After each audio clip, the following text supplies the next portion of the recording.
Page 8, kapatid na Daniel. Upang maligtas naman ang mga tao sa huling araw na ito, kailangan ding pumasok kay Kristo sa pamamagitan ng pananampalataya. Ang pagpasok kay Kristo sa pananampalataya ay magagawa sa pamamagitan ng pagiging sangkap ng katawan ni Kristo o ng Iglesia ni Kristo. At upang ito ay mangyari, ang mga sumusunod ang mga kailangang gawin.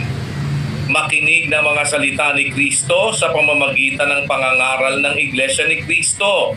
Sumampalataya sa napakinggan, magsisi, magbautismo sa pangalan ni Kristo. Pumasok sa iglesia, manatiling nakalapat sa pagkakasangkap at lumakad ng nararapat sa tawag na itinawag. Yan ang paraan daw ng pagpasok sa iglesia. Magsisi, sumampalataya, makinig, sumampalataya, magsisi, magbautismo. Ang nakapasok ay nabautismuhan. Aba, si Manalo, hindi nakapasok sa iglesia niya. Hindi siya nagpabautismo eh. Kalma, pagpalagay mo, tama yung salita niya. Yung bang, nabautismuhan ba yon? Yung magnanakaw? Hindi naman nabautismuhan yun eh.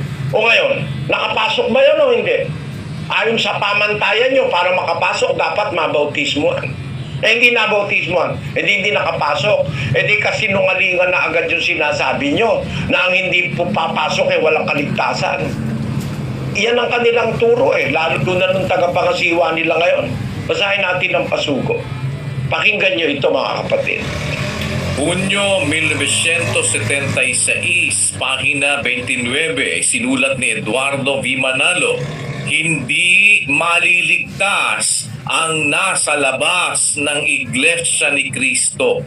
Kaya hindi raw maliligtas. At alam nyo kung ano raw ang kapalaran nung nasa labas? Pakinggan natin si Eranio Manalo. Alam ko na marami pong hindi sang-ayon sa mga kaibayo natin sa pananampalataya. Hindi sila papayag, Iglesia ni Kristo lang ang tagapagmana. Hindi sila papayag, tayo lang ang tinupos. Pero mga kapatid, may katubusan ho ba sa labas? Kaya hindi pwede magmana na sa labas ng iglesia. Paano ka pa mamanahin sentensyado ka sa apoy? Pag nasa labas ka pala ng iglesia nila, sentensyado ka na sa apoy. Di sentensyado ba sa apoy yung magnanakaw sa krus? Hindi, mali. Bakit? Hindi nga nabautismohan yun Hindi nga yun nakasama sa kawan Nasa krus niya, magkakama sila ni Kristo Hindi nabautismohan para ikaw mapasok at maligtas ka, mabautismohan ka.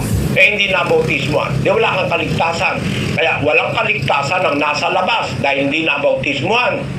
Mali agad. Bakit? Merong nasa labas, hindi nabautismohan pero naligtas yung magnanakaw sa krus.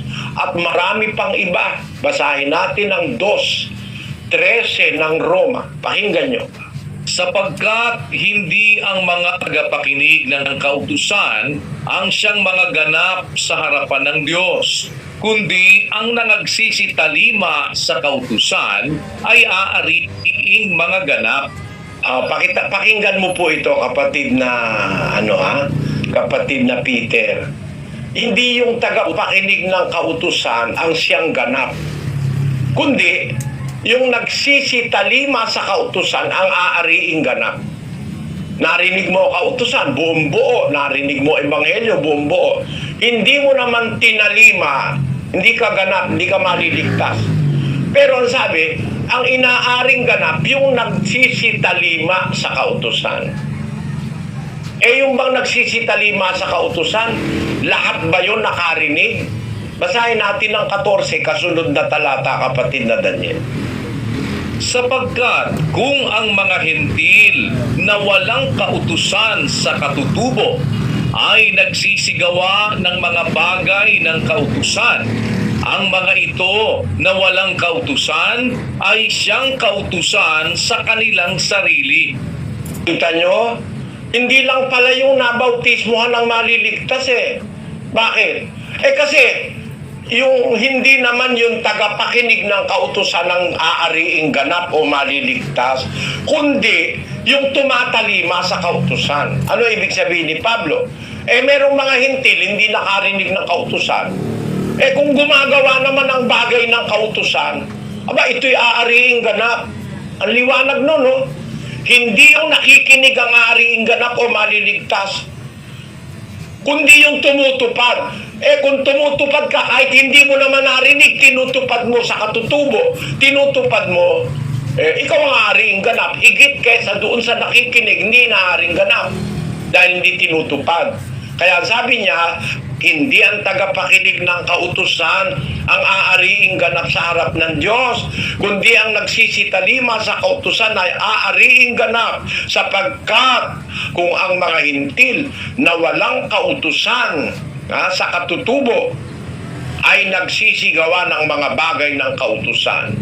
Ang mga ito na walang kautusan, siyang kautusan sa kanilang sarili. Kapatid na Peter, pakinggan mo po ako. Halimbawa, yung tatay ni Manalo, yung nanay niya, wala pang, palagay natin, totoo yung inyo. Tatay ni Manalo, yung nanay niya, lola niya, yung lelang niya, hindi pa nakatayo ang iglesia niyo na totoo. Gumagawa naman ng mabuti. Yung kabutihang nasa kautusan. Hindi naman nangangalon niya yung lolo niya. Hindi naman nangangalon niya yung lola niya. Hindi naman ang aagrabyado. Hindi naman pumapatay ng tao. Mabuti namang makisama sa kapwa. Ikaw ang Diyos ngayon. Dadalhin mo ba yun sa impyerno? Sintensyado na ba yun sa apoy? Gaya ng sabi ni Eranio Manalo. Napakalupit ng nakilala yung Diyos. Yung ipinakikilalang Diyos ng Biblia ay marunong magligtas yun kahit hindi sumasampalataya. Kahit yung tao hindi sumasampalataya, pero wala kasing narinig na kautusan. Paano sasampalataya kung di nakapakinig? Walang narinig na kautusan. Pero isa siyang lalaking mapagmahal sa asawa, mahusay magpalaki ng anak, mahusay magpamilya. Yun ba iimpyernuhin mo? Hindi naman niya kasalanan na hindi siya nakarinig ng kautusan. Maraming mga panahong lumipas. Walang Biblia, walang kopya ng Biblia. Walang telebisyon, walang radyo. Namatay yung mga tao, yung mga ipugaw dun sa Mountain Province. Namatay sila na walang narinig na aral. Hindi naman nakarating si Kristo dun sa ipugaw. Nangangaral ang mga apostol at si Kristo sa Jerusalem, ginagawa yung rice terraces. Kasi ayon sa mga historiador, yung rice terraces, 3,000 years na o 2,000 years. O palagay mo, 2,000 years na lang. Nung ginagawa yung rice terraces sa Ipugaw, nangangaral si Kristo sa Jerusalem, mga apostol. Hindi naman nakarating doon sa Ipugaw. Merong mga Ipugaw doon sa gumagawa ng rice terraces na mabubuting tao pala. Ba't gumawa ng rice terraces? Kasi takot sila doon sa mga kapatagan, pinag-uusig sila. Kaya doon na lang sila sa bundok. Para sila mabuhay, pinagtiyagaan nilang gawin nilang mga taniman ng palay yung bundok. Di mabubuting tao ito, mga industrious people. Ngayon, hindi man sila nakarinig ng kautusan, gumagawa naman sila ng kabutihang nakasulat sa kautusan. Iimpyerno mo ba ito? Sisintensyahan mo sa apoy? Hindi ganun ang Diyos. Sabi ni Pablo, yung mga hintil na walang kautusan sa katutubo, hindi nakapakinig, nabuhay sa kuweba, nabuhay sa bundok, walang Biblia pa, wala pang mangangaral, wala pang radyo, wala pang telebisyon. Pero kung gumagawa naman sa katutubo ng mga bagay ng kautusan, di nangangalon niya, di man niya narinig na bawal mangalon niya, di naman siya nangangalon niya. No? Hindi naman siya nagnanakaw. Hindi naman siya nananakit ng kapwa. No? Merong ganun kasi mga taong sa katutubo may pag-ibig sa kapwa.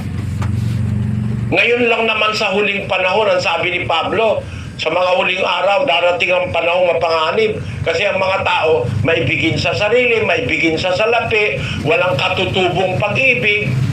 Pero nung araw, may katutubong pag-ibig ang mga tao. No? Kung yung mga tao na yon ay hindi nakapakinig, namatay, pero gumagawa naman ng bagay ng kautusan, sabi ni Pablo, aariing ganap yun. Kaya wala kang mababasa sa Biblia na sinabi ni Kristo ng mga apostol na labas natin, wala nang maliligtas. Walang ganon. Sabi nga ni Kristo, nung merong isang tao na nagpapalayas ng demonyo sa kanyang pangalan, nakita ng mga apostol, Panginoon, nakakita kami ng isang tao, nagpapalayas ng demonyo sa pangalan mo. Pinagbawalan namin siya sapagkat hindi siya sumusunod sa atin. Sagot ni Kristo, huwag niyong pagbawalan, sapagkat walang taong gumagawa ng makapangyarihang gawa sa pangalan ko na pagdakay makapagsasalita ng masama tungkol sa akin, sapagkat ang hindi laban sa atin ay suma sa atin. Tanyo? Si Kristo may pataan sa mga tao eh. Itong mga pamilya Manalo, walang pataan. Pag hindi ka kasama nila, impyerno lang. Sadla ka sa impyerno. Maling aral yan, mga kapatid. Hindi totoo yan. Kawawa naman yung kanununuan ni Manalo. Dahil hindi nabautismo, sa impyerno lahat yun. Hindi. Kung ako hahatol, kahit na hindi pa sila nabautismo sa iglesia itinatag ng apo nila, kung sila naman ay mabubuting tao, wala man silang narinig na kautusan, pero gumagawa naman sila ng kabutihan, paraan ng Diyos yun para maligtas. Kahit hindi sila nakasampalataya, pwede silang maligtas. 4 Gs ng unang Timoteo. Pakinggan nyo. Sapagkat dahil dito ay nagsisipagpagal kami at nagsisipagsikap, sapagkat may pag-asa kami sa Diyos na buhay, na siyang tagapagligtas sa lahat ng mga tao, lalong-lalo na sa mga nagsisisampalataya.